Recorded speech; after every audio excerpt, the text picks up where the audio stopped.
사랑의 하나님, 조금씩 더 밝아오는 새벽, 상쾌한 아침 기운을 느끼며 우리의 걸음을 주님께로 향합니다. 이 아침 우리의 마음과 영혼을 깨우셔서 기도의 자리로 인도해 주시니 참 감사합니다. 오늘 하루도 주님의 도우심으로 시작하고 주님과 함께 마무리하기를 원합니다. 안전하고 평안한 하루로 우리를 인도하여 주시옵소서. 하나님, 어제를 반추하며 부족했던 모습, 우리의 죄와 허물을 고백합니다. 재물과 물질의 마음을 빼앗겨서 탐욕의 자리에 있었음을 고백합니다. 나에게 주신 하나님의 귀한 선물들을 세어보며 감사하기보다 다른 이들이 가진 것을 부러워하며 불평하고 시기하였습니다.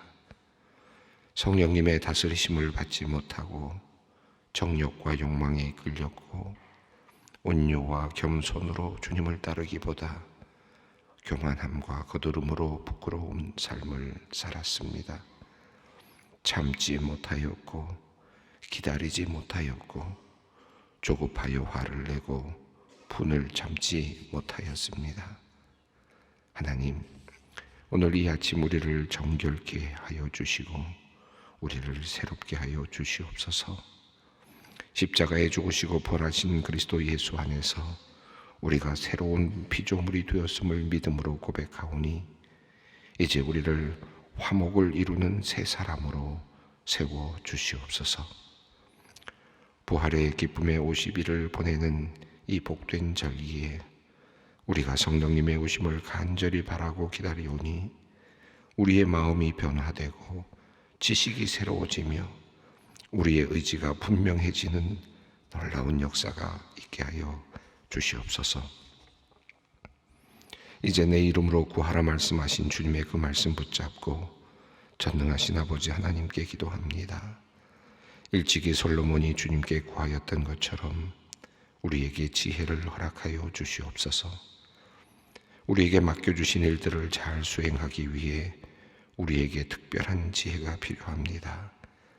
우리의 사업, 경영, 교육, 학문, 인간관계 등 모든 분야에서 우리가 하나님의 자녀답게 살며 이 땅과 모든 피조세계를 바르게 다스리며 이끌도록 지혜를 허락하여 주시옵소서. 오늘 결정해야 하는 하나하나, 수행해야 하는 일들 하나하나에 주님께서 함께 하시고 바르게 판단하도록 용기와 지혜를 허락하여 주시옵소서. 특별히 이 나라를 이끌고 있는 대통령과 정치 지도자들, 새롭게 선출된 국회의원들과 사법부 그리고 행정부의 모든 공무원들에게 나라와 민족을 사랑하는 마음을 주시고 국가의 현안을 잘 처리할 수 있는 명철과 국민들의 마음을 잘 모을 수 있는 지혜를 내려 주시옵소서. 또한 여러 나라가 지금 전쟁 중에 있고 또 여러 지역이 분쟁으로 고통받고 있는 오늘의 현실 속에서 대한민국의 국민을 안전하게 지키며 위기에 대처할 수 있도록 국방을 담당하는 군인들과 치안을 담당하는 경찰들, 외교를 담당하는 외교관, 그리고 안보의 책임을 지고 있는 모든 공무원들에게도 나라 사랑의 마음과 국가 수호의 결의를 주시고 어떤 상황에서도 대처할 수 있는 지혜와 능력을 허락하여 주시옵소서. 안전한 대한민국, 성장하며 번영하는 대한민국을 만들어가는 일에 모든 국민들이 한마음이 되어 각자의 자리에서 최선을 다하게 하여 주시옵소서. 하나님, 세계 선교를 위해 헌신하는 선교사님들을 위해 기도합니다. 전쟁과 분쟁으로 어려움에 처한 사람들을 돌보며 주님의 사랑과 평화를 전하는 선교사님들이 있습니다. 하나님을 인정하지 않는 종교 국가에 들어가 생명의 위험을 무릅쓰고 복음을 전하는 선교사님들이 있습니다. 밀림과 같은 적박한 곳에 들어가 하나님의 이름조차 들어보지 못한 이들에게 복음을 들고 성경을 번역하며 선교의 사역을 감당하는 선교사님들이 있습니다. 이들이 하는 일들이 주님께 기쁨이 되게 하시고 함께하는 모든 이들에게 감동이 되게 하시옵소서.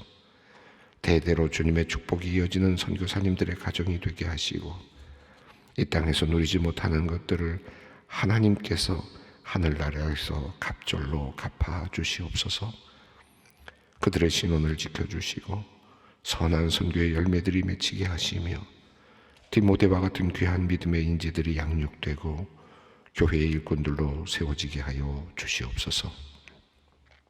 하나님, 소망교회를 위해 기도합니다. 이번 주간에 여러 선교와 관련된 재직부서들이 함께 힘을 모아 이주민 선교주간 행사를 진행 중에 있습니다. 이 나라에 이주해 와서 우리와 함께 살아가는 거류민들입니다. 우리가 그들을 참 그리스도의 가족으로 받아들이며 함께 살아가는 이들로 인정하도록 우리의 마음을 열어 주시옵소서. 같은 권리를 누리며 같은 자유를 누리고 또한 같은 책임감을 갖고 살아가도록 하시고 무엇보다 우리 모두가 화목하게 이 땅에서 살아가도록 축복하여 주시옵소서. 오늘 방광암으로 수술대 위에 오르는 집사님을 위해 기도합니다. 방광을 떼어내야 하는 수술이라 마음이 몹시 고통스럽습니다. 심란한 마음, 염려와 두려움을 주님께서 위로하여 주시고 평안을 내려 주시옵소서. 이제 주님께서 모든 수술의 과정에 함께하여 주시고 가장 좋은 방법으로 주님께서 이끌어 주시옵소서. 의료진의 손을 붙잡아 주시고 모든 판단과 결정이 바르고 또 신속히 하여 주시옵소서.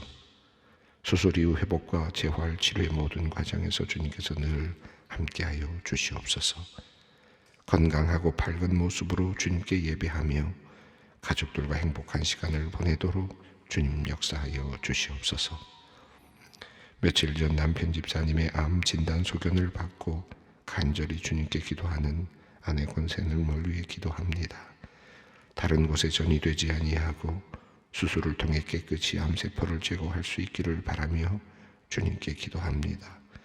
이후 검사에서 좋은 진단 받게 하시고 치료도 신속히 이루어지게 하셔서 주님의 응답과 함께 하심을 경험케 하여 주시옵소서.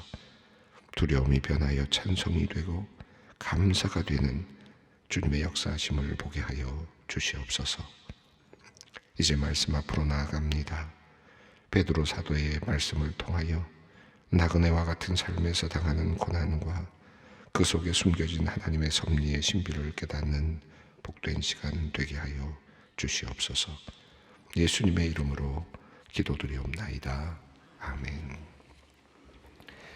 오늘 말씀은 베드로전서 5장 8절로 11절 말씀입니다.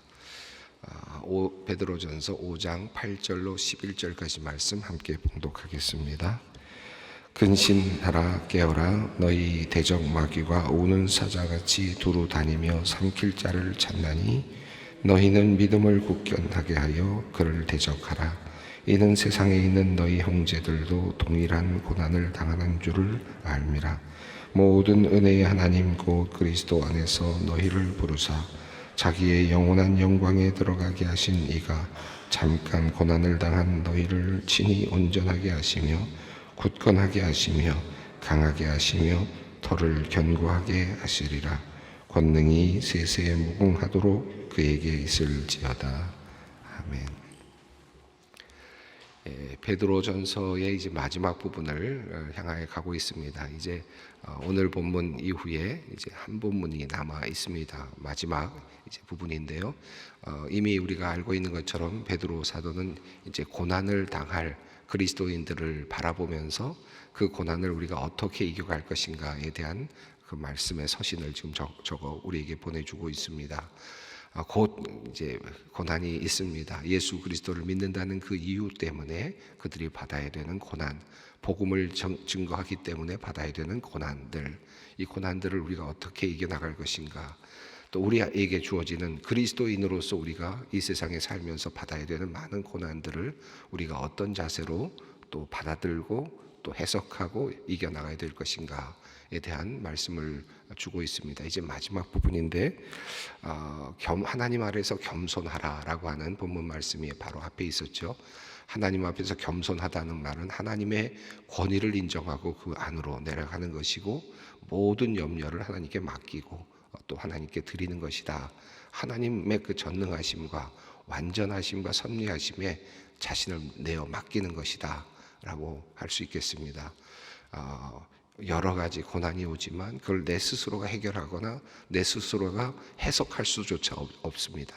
그럴 때 모든 것을 하나님 앞에 내려놓고 겸손한 자세로 그 모든 것을 맡기는 것. 그러나 언젠가는 우리를 높이실 것이다 라고 하는 믿음을 갖는 것이 중요하다라는 말씀을 우리가 읽었는데, 이어지는 오늘 말씀입니다. 또 하나의 의미는 겸손하라는 말씀과 더불어서 두 번째 우리에게 주시는 또 중요한 우리의 삶의 어떤 방침이라 그럴까, 삶의 태도라고 할 수 있겠는데요. 이 8절 말씀을 함께 읽겠습니다. 근신하라 깨어라 너희 대적 마귀가 우는 사자같이 두루 다니며 삼킬 자를 찾나니. 근신하라 그리고 깨어라 라는 이런 말씀을 하셨습니다. 근신하고 깬다, 깨어난다 라고 하는 말은 정신을 바짝 차린다 라고 하는 그런 의미겠죠.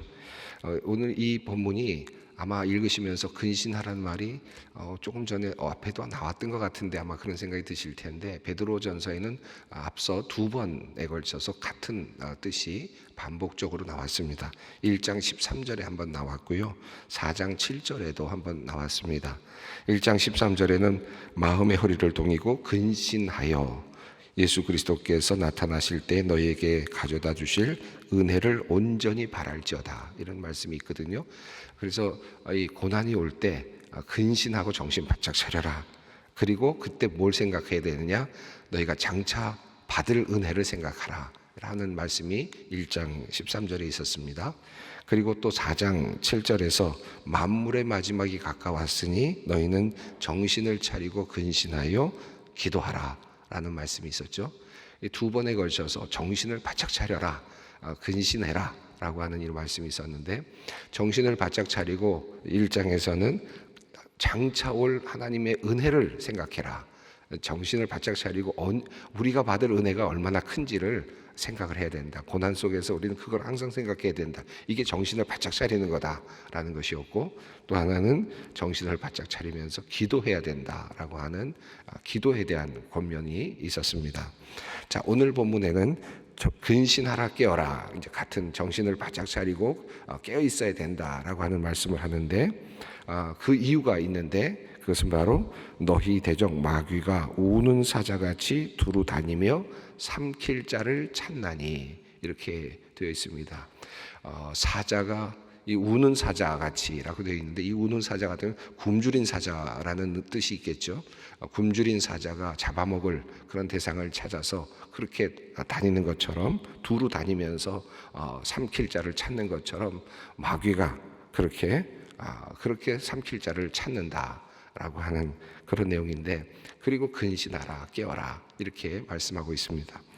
저는 이 8절 말씀을 보면서 베드로가 처했던 상황, 그리고 영화를 보아서 그랬는지 이 코바디스라고 하는 영화에 나오는 그런 장면에 보면 불에 화형을 당하는 장면도 나오고 또 사자의 밥이 되는 장면도 나오지 않습니까? 이 코바디스라고 하는 이 코바디스 도미네라고 하는 주여 어디로 가시나이까라고 하는 이 말, 이 베드로가 예수님께 과거에 물었던 그 말이었는데, 예수님 계실 때 말씀을 물었고 내가 어디로 가는지 내가 알 수 없다라고 말씀하시는 그 답을 들었던 그때 어디로 가십니까? 라고 하는 그런 질문했던 것을 이제 토대로 해서 코바디스라고 하는 영화가 있는데, 그 코바디스 영화를 보면 네로 네로 시대의 박해를 받으면서 기독교인들이 다 이렇게 고난을 당하고 큰 위험 속에 있을 때 베드로가 로마에서 도망해서 이제 나가는 그런 장면이 있잖아요. 그러다가 나무 사이에서 그 빛이 쫙 비치면서 이제 그 순간적으로 예수님이 모습을 현존을 느끼죠. 그리고 함께 가던 그 남종의 입을 통해서 이렇게 답을 하시는 장면이 나오지 않습니까? 주여 어디로 가십니까? 라고 베드로가 묻고 네가 지금 버리고 가는 그 로마로 내가 올라가서 내가 다시 이 십자가를 지러 올라간다라고 하는 그 이야기를 듣고 다시 올라가죠. 올라가서 결국 그곳에서 나타나서 복음을 전하고 결국은 이제 그가 거꾸로 십자가에 달려서 죽게 되는 장면이 나옵니다. 근데 거기 보면 이 사자의 밥이 되는 그 장면이 나오는데 이 묘한 그런 그 이제 생각을 하게 됩니다. 자, 여기 오늘 본문을 보면 8절에 사자가 우는 사자처럼 마귀가 두루다니며 삼킬 자를 찾는다. 자, 그런데 실제 현장에서 그들의 박해 현장에서 보여지는 모습은 어떤 모습이냐면 정말 사자가 그들을 잡아먹으려고 달려드는 장면이거든요. 그럼 사자가 자기를 잡아먹으려고 달려드는 것을 어떻게 생각해야 되느냐? 오늘 본문대로 따르면 마귀가 그러니까 피하든지 대적해야 되는데, 근데 어떻게 해야 됩니까? 잡혀 먹어야 되는 거잖아요. 그 로마 시대의 박해장에서는 그것이 그들의 운명이고 그들의 하나님의 섭리고 그들에게 주어진 임무였단 말이죠. 하나님의 역사는 그렇게 이루어졌단 말이죠.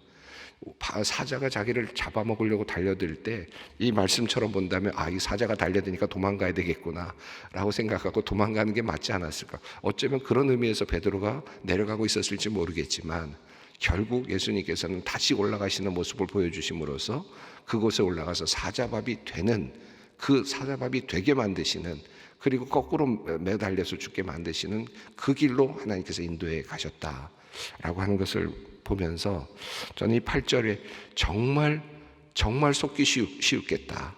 정말 보이는 현상은 사자들이 나를 잡아먹으려고 달려드는 모습인데 마귀가 마치 그렇게 하나?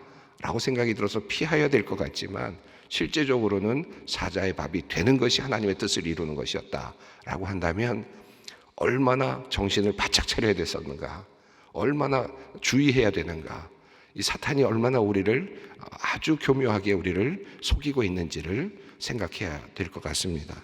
그런 면에서 이 8절의 말씀 참 정말 많은 생각을 하게 하는 그런 말씀이 아닐 수 없습니다. 특별히 초대교회 당시에 사자의 밥이 되고 사자의 밥이 되는 그런 순교를 당했던 수많은 사람들을 생각해 본다면 이 8절을 읽을 때 어떤 느낌이 들었을까 생각을 해보게 됩니다. 자, 이 사도 베드로는 근신하라, 깨어 있어라, 정신을 바짝 차리고 어떤 것이 하나님의 일이고 어떤 것이 사탄의 괴계인지를 판단해야 된다. 잘 생각해야 된다. 그러기 위해서는 어떻게 됩니까? 기도해야 된다라는 것이 앞서 있었죠.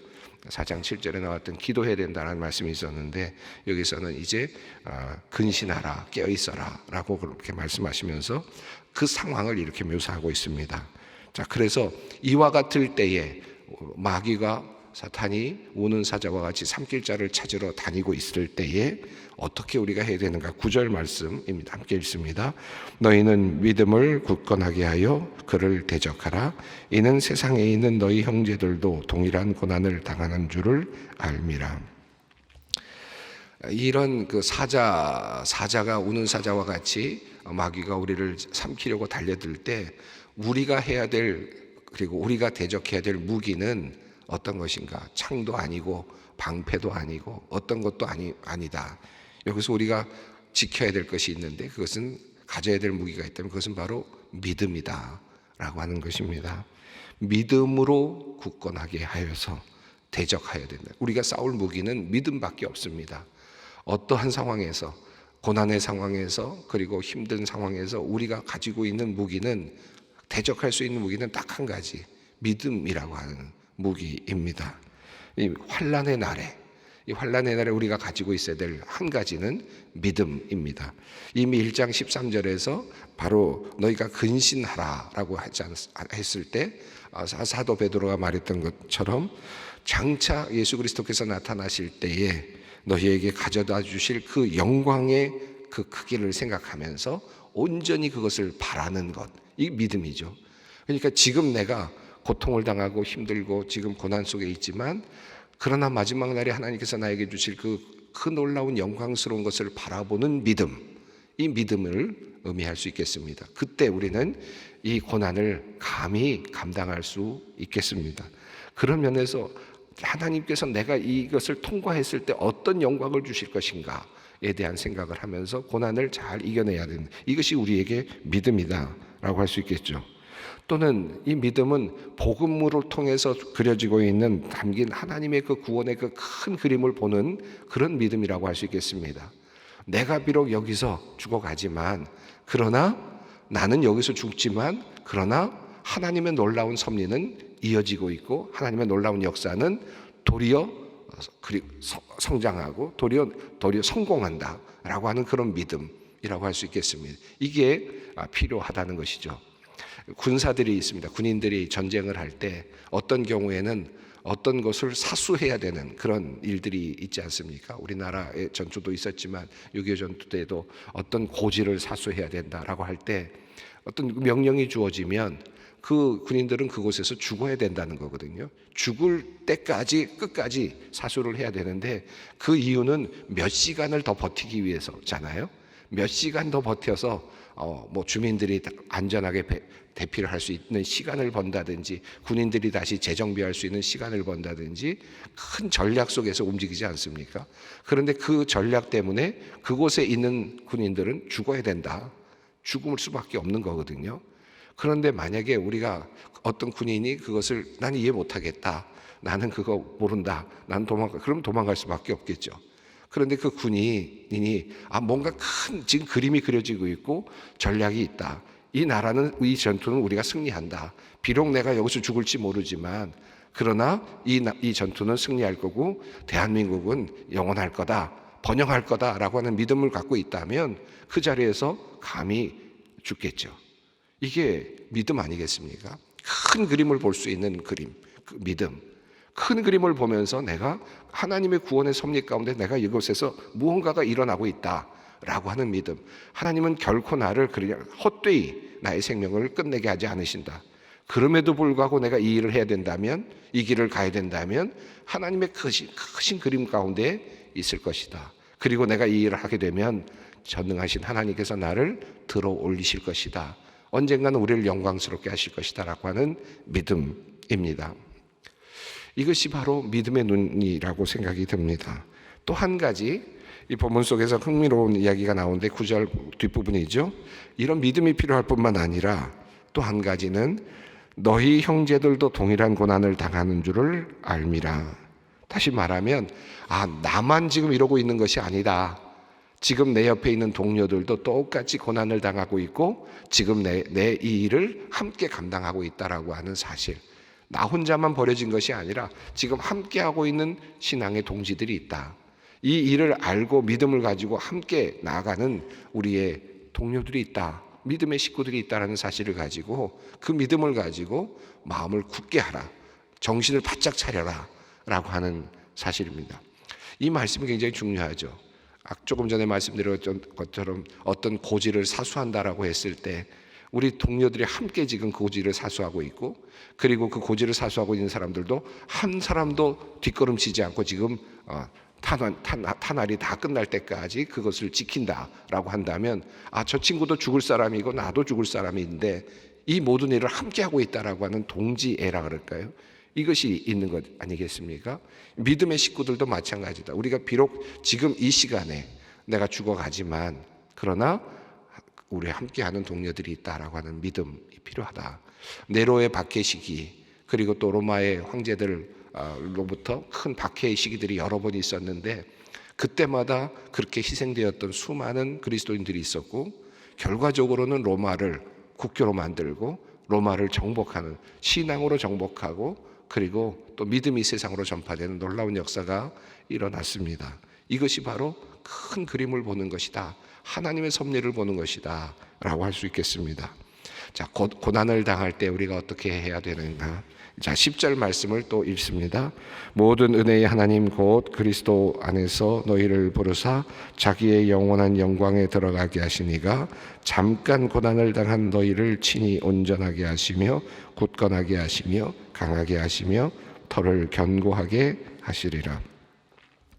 자, 여기 보면 영원한 영광에 들어가게 하신 이가 잠깐 고난을 당한 너희, 이렇게 되어 있습니다. 보면 우리가 당하는 고난은 잠깐입니다. 이 세상의 삶 자체가 잠깐인데 영혼에 비춰본다면 우리가 받을 영광은 영원하다. 그 크기가 비교할 수 없다라고 하는 사실을 말씀합니다. 그러니까 우리가 어떤 고난을 당하든지 하나님께서 우리에게 베풀어 주실 그 영광과는 감히 비교할 수 없다라고 하는 믿음이 필요하다. 특별히 박해와 고난을 거쳐갈 때 하나님께서 나에게 주시는 영광에 대한 그 크기를 생각해야 된다는 것입니다. 그리고 이것은, 이 고난은 그리스도 안에서 너희를 부르사라고 하는 말씀 속에서 너희를 불러서 지금 하나님의 뜻이 이루어지는 것이다. 다시 말해 이게 우리의 소명이다. 바로 이 자리에 있는 것이 나의 소명이다. 내가 이곳을 지켜내야 되는 것이 하나님의 소명, 하나님께서 나에게 주신 소명이라고 하는 이 의식이 필요하다라는 것이겠죠. 그리고 4가지 단어가 나왔습니다. 온전하게, 굳건하게, 강하게, 견고하게 이렇게 되어 있는데요. 이 단어를 헬라어로 보면 첫 번째 단어는 친히 상황을 바로 잡는다라고 하는 그런 의미, 바로 잡는다라고 하는 그런 의미가 있습니다. 그리고 나서 2개의 단어, 강하게, 온전하게 하시며 굳건하게 하시며라고 하는 이 단어는 제가 볼 땐 2가지가 음형이 비슷해서 아마 2가지 같은 뜻으로 그렇게 사용이 된 것 같습니다. 스테릭세이라고 하는 단어와 스테노세이라고 하는 단어가 이렇게 중복되는데 비슷한 의미 이렇게 움직이면서 아마 한 가지 의미를 담고 있는 것 같은데, 강하게 하고 또 능력을 주신다라고 하는 뜻입니다. 자, 하나님께서 모든 상황을 이제 완전히 바로잡으시고 완전히 그 상황을 완전히 컨트롤하신다라고 하는 것이고요. 그리고 우리에게는 강하게 하시고 능력을 주신다라고 하는 것이고, 그리고 마지막에 너희를 견고하게 하실 것이다. 단단하게 확실하게 하실 것이다 라고 하는 이것. 하나님께서 우리를 그렇게 결국은 만들어 가신다. 우리가 고난 속에 있을지라도, 사자의 밥이 된다 할지라도, 그리고 또 화형에 처해진다 할지라도, 어떤 상황, 어떤 고난 속에 있을지라도 하나님께서는 결국은 우리를 견고하게 세우실 것이다 라고 하는 믿음, 이것을 이야기합니다. 자, 11절 읽습니다. 권능이 세세에 무궁하도록 그에게 있을지어다. 아마도 당시에는 로마가 이런 칭송을 받았을 겁니다. 로마 황제가. 그러나 로마 황제가 아니라 지금 믿음의 눈으로 보는 이 사도 베드로는 그 모든 권능은 하나님에게 있다. 영원하신 하나님에게 있다라고 그렇게 고백합니다. 그 권능의 하나님을 의지하고 고난의 길에서 우리가 승리하며 나아가자. 역시 베드로 역시 거꾸로 십자가에 달려 돌아갈 운명이지만, 그러나 그 뒤에 있을 하나님의 영광을 이미 베드로는 믿음의 눈으로 바라보고 있습니다. 그리고 아마도 베드로는 성공했죠. 그렇게 우리가 느껴지지 않습니까? 그가 거꾸로 매달려서 십자가에 달려 돌아가는 그의 삶을 보면 결국 마지막에 그는 하나님의 은혜 가운데 이 박해 속에서, 고난 속에서 승리했구나 하는 사실을 깨닫게 됩니다. 오늘 이 말씀을 붙잡고 우리가 비록 좀 힘들고 어려운 일이 있을지라도 우리가 어떤 마음을 가지고 살아가야 될지 한번 생각하면서 주님께 기도할 수 있는 시간이 되었으면 좋겠습니다. 함께 기도합니다.